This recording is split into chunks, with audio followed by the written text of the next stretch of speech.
CPIM-ൻ്റെ 24ാം party കോൺഗ്രസിൻ്റെ ഭാഗമായിട്ടാണ് കേരളത്തിലുടനീളം ബ്രാഞ്ച് സമ്മേളനങ്ങളും ലോക്കൽ ഏരിയാതല സമ്മേളനങ്ങളും ജില്ലാ സമ്മേളനങ്ങളും പൂർണ്ണമാക്കിയത്.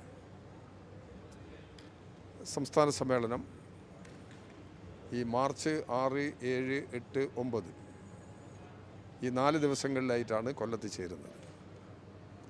ഈ സമ്മേളനത്തിൻ്റെ ഒരു പൊതുവായിട്ടുള്ള അനുഭവം പാർട്ടിയിൽ രൂപപ്പെട്ടു വന്ന ഐക്യവും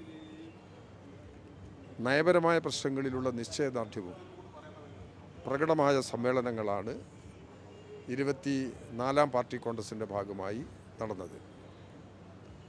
പാർട്ടി സമീപകാലത്തൊന്നും ഇല്ലാത്ത നിലയിലുള്ള യോജിപ്പിൻ്റെ മേഖല ഉയർത്തിപ്പിടിക്കാനും കേരളത്തിലെ ജനങ്ങൾക്ക് പ്രതീക്ഷ നൽകുന്ന ഒരു ഭരണ സംവിധാനത്തെ മുമ്പോട്ട് കൊണ്ടുപോകാനും കഴിഞ്ഞു എന്നുള്ളതാണ്. കേരളത്തിലെ ഇടതുപക്ഷ ജനാധിപത്യ മുന്നണി ഗവൺമെൻറ് രണ്ട് ഘട്ടം പൂർത്തിയാക്കി വരികയാണ്. 2016, 21, 21, 26. മൂന്നാം ഘട്ടത്തിലേക്ക് അധികാരത്തിൽ വരുന്നതിനാവശ്യമായിട്ടുള്ള എല്ലാ നടപടികളും സ്വീകരിക്കുകയാണ്. അതിന് വഴി തുറക്കുന്ന നിലയിലുള്ള ഒരു പ്രവർത്തന പരിപാടി ഈ പാർട്ടി സമ്മേളനം ചർച്ച ചെയ്തുകൊണ്ടിരിക്കുകയാണ്. കേരള വികസനത്തിൻ്റെ പുതുവഴികൾ എന്ന നിലയിൽ വളരെ പ്രധാനപ്പെട്ട ഒരു രേഖ മുഖ്യമന്ത്രി സമ്മേളനത്തിൽ അവതരിപ്പിച്ചത് സമ്മേളനം ചർച്ച ചെയ്തു വരികയാണ്. കൊല്ലത്ത് ഈ പാർട്ടി സമ്മേളനം ഏറ്റെടുത്തതിന് ശേഷം കൊല്ലത്തുള്ള 1,00,000-ലധികം പാർട്ടി മെമ്പർമാർ ഈ സമ്മേളനത്തിൻ്റെ പ്രവർത്തനങ്ങളിൽ സദാ ജാഗരൂകരായി പ്രവർത്തിക്കുകയാണ്. ഇവിടെ സമ്മേളനത്തിന് അനുബന്ധമായി നടന്നിട്ടുള്ള സെമിനാറുകൾ, മറ്റ് അനുബന്ധ പരിപാടികൾ, ഇതിലെല്ലാം വൻതോതിൽ ജനങ്ങളുടെ പങ്കാളിത്തം നമുക്ക് കാണാൻ കഴിഞ്ഞിട്ടുണ്ട്. അതിപ്പോഴും തുടരുകയാണ്.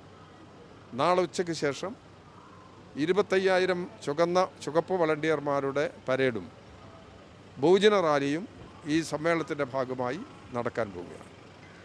ഇതെല്ലാം പരിഗണിക്കുമ്പോൾ കൊല്ലം ജില്ലയിൽ കമ്മ്യൂണിസ്റ്റ് പ്രസ്ഥാനം ആർജിച്ച വൻതോതിലുള്ള സ്വാധീനം മറ്റിതര രാഷ്ട്രീയ പാർട്ടികളിൽ നിന്നും ഈ സമ്മേളന കാലയളവിൽ 100 ആളുകൾ CPM-ൻ്റെ ഭാഗമായി മാറിയിട്ടുണ്ട്.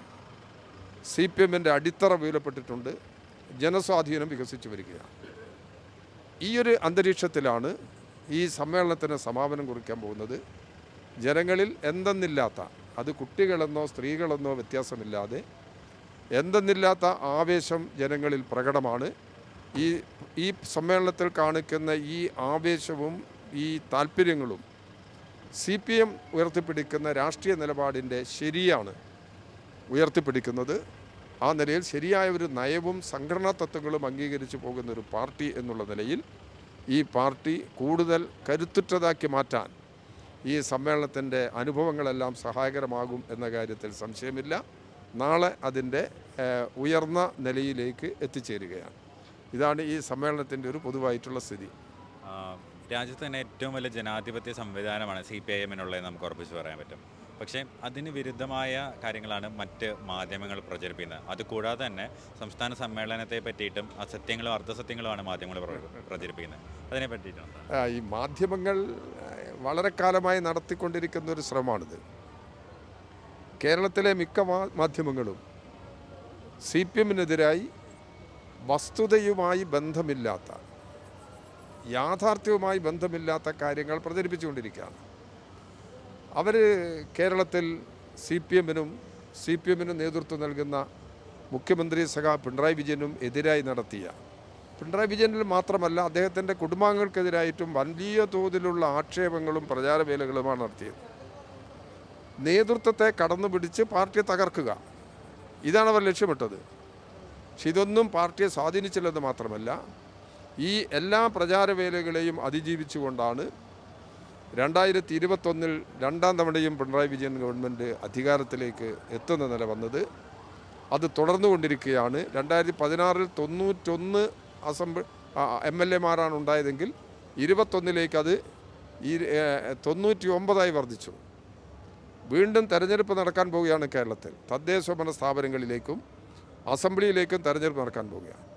ഈ തെരഞ്ഞെടുപ്പുകളിലെല്ലാം എന്ത് കള്ളപ്രചാര വേല അവർ സംഘടിപ്പിച്ചാലും അതിനെല്ലാം അതിജീവിച്ച് വൻതോതിൽ വിജയം കൈവരിക്കാനാണ് പോകുന്നത്. അതിൻ്റെ സാഹചര്യമാണ് കേരളത്തിലുടനീളം ഉയർന്നു നിൽക്കുന്നത്. കൊണ്ട് മാധ്യമങ്ങൾ നടത്തുന്ന ഒരു വിഭാഗം മാധ്യമങ്ങൾ നടത്തുന്ന ഈ സംഘടിതമായ പ്രചാരവേലയെ തള്ളിക്കൊണ്ട് തന്നെ CPM-നെ ചേർത്ത് നിർത്താൻ ജനങ്ങൾ സന്നദ്ധമാണ് എന്നുള്ളതാണ് കേരളത്തിൽ ഈ കഴിഞ്ഞ സന്ദർഭങ്ങളിലെല്ലാമുള്ള അനുഭവങ്ങൾ തെളിയിക്കുന്നത്. സമരങ്ങളിലൂടെ ജനങ്ങളുടെ ജീവിത പ്രശ്നങ്ങൾക്ക് പരിഹാരം കണ്ടെത്താനുള്ള ശ്രമം പാർട്ടി തുടരുകയാണ്. ആ ശ്രമം ഇനിയും മുമ്പോട്ട് കൊണ്ടുപോകും. മാധ്യമങ്ങളുടെ ഈ കള്ളപ്രചാര വേലകളൊന്നും പാർട്ടിയെ ഒരു തരത്തിലും ഉലയ്ക്കാൻ പോകുന്നില്ല. അതാണ് ഈ സമ്മേളനത്തിൻ്റെ അനുഭവങ്ങൾ തെളിയിക്കുന്നത്.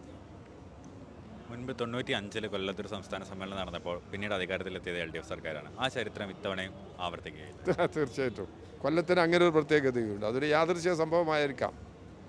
കൊല്ലത്ത് 95-ൽ സമ്മേളനം നടത്തിയപ്പോൾ പാർട്ടി വലിയ തോതിലുള്ള പ്രശ്നങ്ങളെ അഭിമുഖീകരിക്കുന്ന ഒരു കാലമാണ്. ആശയപരമായും സംഘടനാപരമായും ഒരു പ്രത്യേക നിലയെയാണ് പാർട്ടി നേരിടേണ്ടി വന്നത്. അതിനെല്ലാം അതിജീവിച്ച് അന്നത്തിൽ നിന്നും വ്യത്യസ്തമായി പാർട്ടിക്കകത്ത് ഐക്യം ശക്തിപ്പെടുത്താനും ജനങ്ങളുടെ നാനാതരം പ്രശ്നങ്ങൾ, ഇവിടെ ഇപ്പം LDF ഗവൺമെൻറ്റിനെ കുറിച്ച് ഒരു ആക്ഷേപമുണ്ടായിരുന്നു. ഇതൊരു പെൻഷൻ ഗവൺമെൻറ്റാണ്, ക്ഷേമ ഗവൺമെൻറ്റാണിത്. അത്തരം കാര്യങ്ങളെ ഈ ഗവൺമെൻറ് ചെയ്യും. ക്ഷേമ പെൻഷൻ്റെ കാര്യങ്ങളിലും അതുപോലെ മറ്റ് നടപടികളിലും ഈ ഗവൺമെൻറ് ജനങ്ങളോടുള്ള പ്രതിബദ്ധതയാണ് ഉയർത്തിപ്പിടിക്കുക. അതോടൊപ്പം ജനങ്ങളുടെ ഭാവിയെ കണ്ട് വികസന പ്രവർത്തനങ്ങളിൽ ശ്രദ്ധ കേന്ദ്രീകരിച്ച് വൻകിട വികസന പ്രവർത്തനങ്ങൾ, ദേശീയപാതയുടെ വികസനം, മലയോര ഹൈവേ, തീരദേശ ഹൈവേ, ഗെയിൽ പൈപ്പ് ലൈൻ, വിമാനത്താവളങ്ങൾ, വൈദ്യുതി ഉൽപ്പാദന കേന്ദ്രങ്ങൾ, ഈ മേഖലയിലെല്ലാം വൻകിട സംരംഭങ്ങൾക്ക് നേതൃത്വം നൽകി വിജയം കൈവരിക്കാൻ കേരള ഗവൺമെൻറ്റിന് കഴിഞ്ഞിട്ടുണ്ട്. ഇത് കേരളത്തിൻ്റെ നിക്ഷേപ സാധ്യത വലിയ തോതിൽ വികസിപ്പിക്കാൻ സഹായകരമായിട്ടുണ്ട്.